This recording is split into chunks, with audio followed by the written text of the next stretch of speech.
दिल्ली में हवा काफ़ी ख़राब हो गई है, प्रदूषण काफ़ी ज़्यादा हो गया है, लोगों को सांस लेने में दिक्कत हो रही है।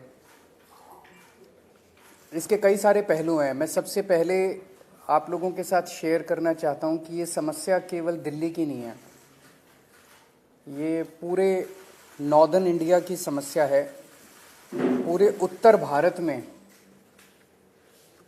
दिल्ली, चरखी दादरी, रोहतक, भिवानी, गुड़गांव, बहादुरगढ़, जींद, मानेसर, नोएडा, ग्रेटर नोएडा, गाज़ियाबाद और राजस्थान में भिवाड़ी, इन सभी शहरों में हवा सीवियर कैटेगरी में है। जितनी खराब दिल्ली में उतनी खराब इन सभी शहरों में है। इसके अलावा धारूहेड़ा, कैथल, बल्लभगढ़, पानीपत, फरीदाबाद, सोनीपत, नारनौल, कुरुक्षेत्र, बागपत, मेरठ, कानपुर और बिहार में मोतिहारी, बेतिया, कटिहार, इनमें वेरी पुअर कैटेगरी में है।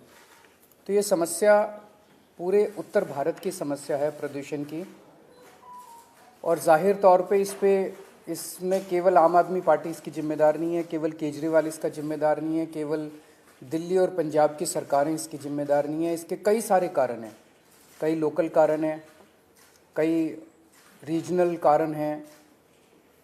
एक राज्य की हवा एक राज्य में नहीं रहती, इधर से हवा उधर जाती है, उधर से हवा इधर आती है। तो जैसा हम कई बार कह चुके हैं कि इसमें केंद्र सरकार को आगे आके इसके ऊपर स्पेसिफिक कदम उठाने पड़ेंगे ताकि पूरे उत्तर भारत को प्रदूषण से बचाया जा सके। ये पूरे उत्तर भारत की समस्या है, पहली चीज़। दूसरी चीज़, पंजाब में और दिल्ली में हमारी सरकार है। ये वक्त फिंगर पॉइंटिंग का नहीं है, ब्लेम गेम का नहीं है, एक दूसरे को गाली देने का नहीं है, इतने सेंसिटिव मुद्दे पे राजनीति करने का नहीं है। उससे समाधान नहीं निकलता। हम करते रहे राजनीति, वो कहते रहे केजरीवाल जिम्मेदार है, हम कहते रहे वो जिम्मेदार है, इससे कोई समाधान तो नहीं निकलता। जनता को इससे फ़ायदा तो नहीं होता। जनता को तो समाधान चाहिए। पंजाब में पराली जल रही है, हम मानते हैं पंजाब में पराली जल रही है, इसके लिए किसान जिम्मेदार नहीं है, किसानों को समाधान चाहिए।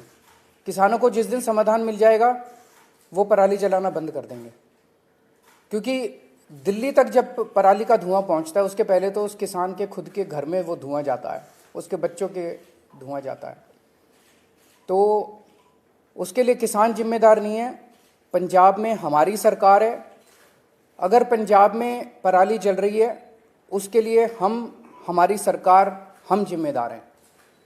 हम इसकी जिम्मेदारी लेते हैं कि पंजाब में अगर पराली जल रही है, अभी हमारी सरकार को बने हुए 6 महीने हुए हैं। 6 महीने बहुत छोटा पीरियड होता है। बहुत सारी समस्याएं थी पंजाब की, बहुत सारे माफिया काम कर रहे थे पंजाब में, उन कई सारे माफियाओं को कंट्रोल किया है। इसके ऊपर भी मान साहब की सरकार ने कई कदम उठाए हैं, वो अभी आपके साथ शेयर करेंगे। पराली के ऊपर पहला साल था, कुछ महीने का चंद टाइम मिला, कुछ कदमों में कुछ सफलता मिली, काफ़ी सफलता नहीं मिली। और मुझे उम्मीद है कि अगली साल तक, जब अब लगे हुए हैं इस पे, अगली साल तक पराली के जलने का इंसिडेंस काफ़ी कम होगा। कई सारे कदम उठाए जाएंगे, स्पेसिफिक कठोर कदम उठाए जाएंगे, किसानों के साथ मिलकर कदम उठाए जाएंगे। लेकिन हम इसमें ब्लेम गेम नहीं करना चाहते। पंजाब के अंदर अगर पराली जल रही है उसके लिए हम जिम्मेदार हैं, हमारी सरकार जिम्मेदार है।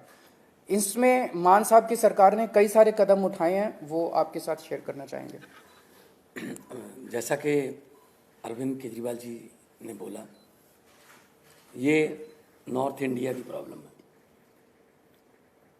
किसान खुद भी पराली नहीं जलानी चाहता, लेकिन क्योंकि अगली फसल और धान और गेहूं की फसल में सिर्फ और सिर्फ 10-12 दिन का गैप है, तो वो 10-12 दिन में अपने खेत से पराली को कहीं इधर उधर भी नहीं कर सकता, तो उसके पास माचिस की तीली है बस। हमने 1,20,000 के आसपास जो मशीनें दी, जो पराली को बीच में ही, ज़मीन के बीच में ही खपत कर देती हैं।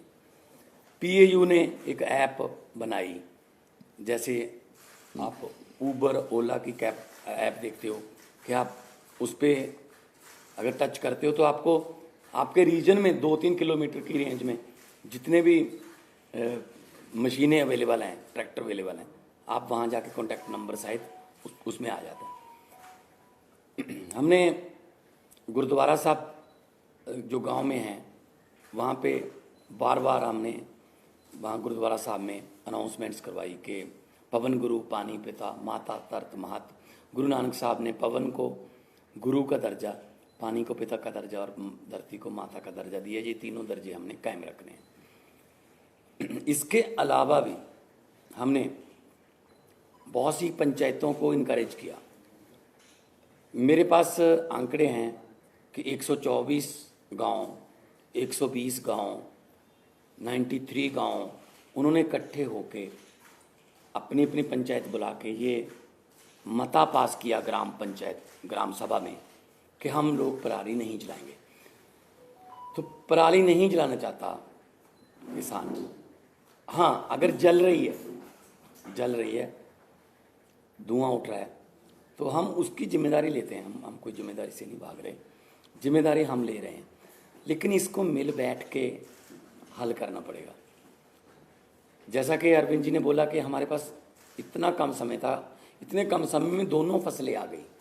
16 मार्च को सेरेमनी थी, बस 15 दिन बाद गेहूं आ गया, बिल्कुल गेहूं के बाद धान आ गया।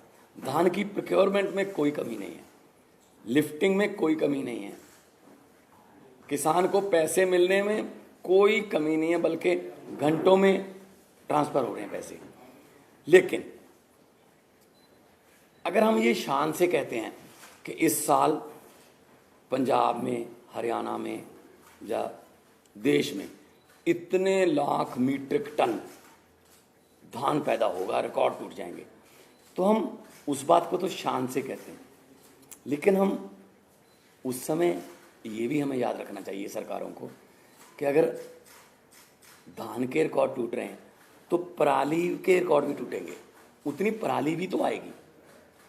तो हमने अभी क्योंकि समय कम था, फिर भी हमने बायो एनर्जी का इंडिया का पहला प्लांट, बर्बियो कंपनी है जर्मनी की, उलहरा काका के पास माननीय केंद्रीय मंत्री हरदीप पुरी जी वहाँ पे आए थे, उद्घाटन किया। वो एक प्लांट जो है 47,000 एकड़ की पराली उठा लेगा, पैसे भी देगा, उठा भी लेगा। एक प्लांट सिर्फ 47,000 एकड़, सिर्फ, क्योंकि पंजाब में 75 लाख एकड़ में धान की बुआई होती है। तो एक से तो काम नहीं चलेगा, ऐसी हमें पीसीओ कंपनियां चाहिए, पराली से बिजली बनाने वाली कंपनियां, पराली से सीएनजी बनाने वाली कंपनियां, बहुत कुछ लेटेस्ट आ गया। हम आपसे ये वादा करते हैं अगले साल नवंबर में इसी हॉल में शायद हम किसी और एंगल से बैठेंगे कि हम उस समय तक इसका हल कर चुके होंगे। चाहे तो हमें, पंजाब में इतनी फर्टाइल धरती है, कुछ भी बीज सकते हैं, बस एमएसपी मिल जाए। चाहे तो हम जो क्रॉप डाइवर्सिफिकेशन है उसकी तरफ जाएंगे, फसलों की अदला बदली में। धान से किसान भी कह रहा है मैं धान नहीं उगाना चाहता, मेरा पानी नीचे जा रहा है धरती वाला। तो जिम्मेदारी लेते हुए, being a head of the state Punjab, बहुत शहाद किया, बहुत एफर्ट अभी भी जा रही हैं, जितनी देर तक ये क्लियर नहीं होता। लेकिन उसके लिए कोई एक जिम्मेदार आदमी नहीं है, उसमें ये नॉर्थ इंडिया की प्रॉब्लम है। और अगले साल तक हमने अभी से लग गए हैं कि अगले साल बहुत सा एरिया, बहुत, अभी मैंने 75 लाख एकड़ बोला है, 35 लाख एकड़ में पराली नहीं जलती, सिर्फ 40 लाख एकड़ में जलती है। 40 लाख एकड़ को भी हम कोशिश करेंगे कि कहीं और किसी और फसल का बदलाव हो जाए, किसान को उतने ही पैसे जितना धान बीज कर 1 एकड़ से उसकी कमाई होती है किसी और फसल से हो जाए, चाहे तो वो सरसों हो, चाहे बाजरा हो, सूरजमुखी हो, पॉपुलर हो, सब्जियां हों, लेकिन मार्केटिंग चाहिए। तो इसके लिए हमने अभी से काम शुरू कर दिया। तो मैं एक बार फिर ये कहना चाहता हूँ कि सेंट्रल सरकार को मिलकर बैठना चाहिए। ये नॉर्थ इंडिया का मुद्दा है, पूरे नॉर्थ इंडिया का मुद्दा है। जैसे कि सीएम साहब ने अभी शहरों के नाम गिनाए हैं, कुछ शहरों के नाम ऐसे हैं जो नहीं भी आए होंगे AQI में, तो एयर क्वालिटी इंडेक्स में। सो मैं बतौर मुख्यमंत्री पंजाब आपको आश्वासन भी देता हूँ और जिम्मेदारी भी लेता हूँ कि जो पराली चल रही है उसका कोई ना कोई हमने एफर्ट्स बहुत किए, कमी भी रह गई होगी, बहुत सी हमारी योजनाएं सफल हुई, बहुत सी नहीं भी सफल हुई, लेकिन किसानों के साथ बैठकर, उनके जथेबंदियों के साथ बैठकर हम अगले साल के लिए प्लान कर रहे हैं। और इस साल और कम हो, अभी हमने वो छोड़ा नहीं है कि हम छोड़ रहे हैं कि ऐसे जला दो या को। पर्चे दर्ज की बात है, पर्चे दर्ज करने से किसी भी चीज़ का इंडेक्स नहीं पता चलता आपको। अगर पर्चे कम दर्ज करेंगे तो इसका मतलब ये थोड़ी है कि पराली कम जली है। अगर किसी ने पर्चे दर्ज नहीं किए इसका मतलब ये थोड़ी पराली जल गई। जब ज़्यादा पर्चे दर्ज के लिए इसका मतलब ये। तो मेरा मतलब ये है, किसान को ये भी ना लगे कि मैं अपराधी हूँ। किसान को अन्नदाता कहते हैं और अन्नदाता ही रखना है। ये जैसा अभी मान साहब ने कहा कि अभी भी स्थिति को कंट्रोल करने के लिए जो भी आने वाले दिनों में कदम उठाने की ज़रूरत है हम उठाएंगे। तो दिल्ली में कल से हम प्राइमरी स्कूल्स बंद कर रहे हैं, प्राइमरी क्लासेस बंद कर रहे हैं जब तक स्थिति में सुधार नहीं हो जाता। और ऑड इवन के ऊपर विचार चल रहा है कि ऑड इवन करने की ज़रूरत है, अगर ज़रूरत होगी तो ऑड इवन को लागू किया जाएगा।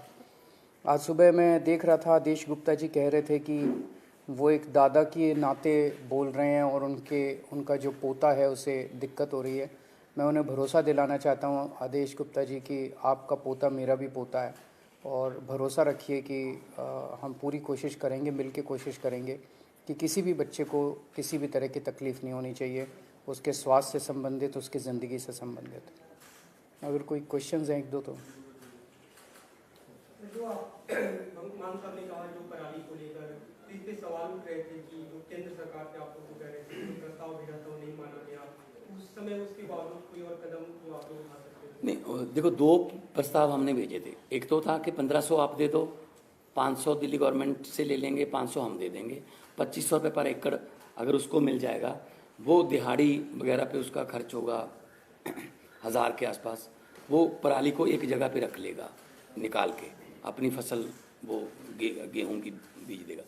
लेकिन वो प्रस्ताव माना नहीं है। फिर हमने कहा कि बहुत सी कंपनियां ऐसी हैं जो पराली से बिजली बनाना चाहती हैं, बायोगैस बनाना चाहती हैं, उनके लिए फेडरल गवर्नमेंट से, सेंट्रल गवर्नमेंट से हमें परमिशन चाहिए थी, वो भी इतनी जल्दी में हो नहीं पाई।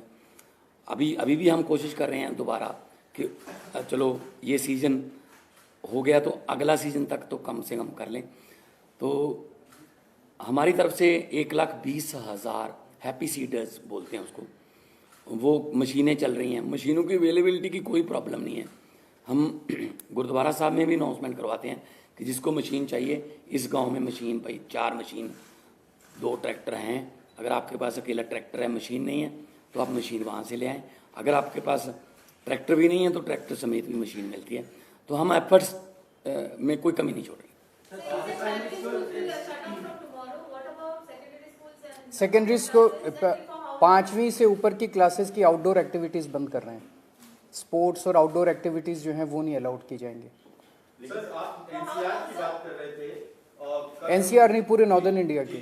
हरियाणा में खास करके पूरा सोनीपत से लेके पानीपत, करनाल तक दिल्ली जैसे हालात हैं, स्मॉग है, लेकिन वहां पे वो मेजर्स लेते हुए नहीं दिख रही है सरकार, चाहे वो स्मॉग गन्स हो या फिर कंस्ट्रक्शन के लिए तमाम जो एहतियात दिल्ली में बरते जा रहे हैं।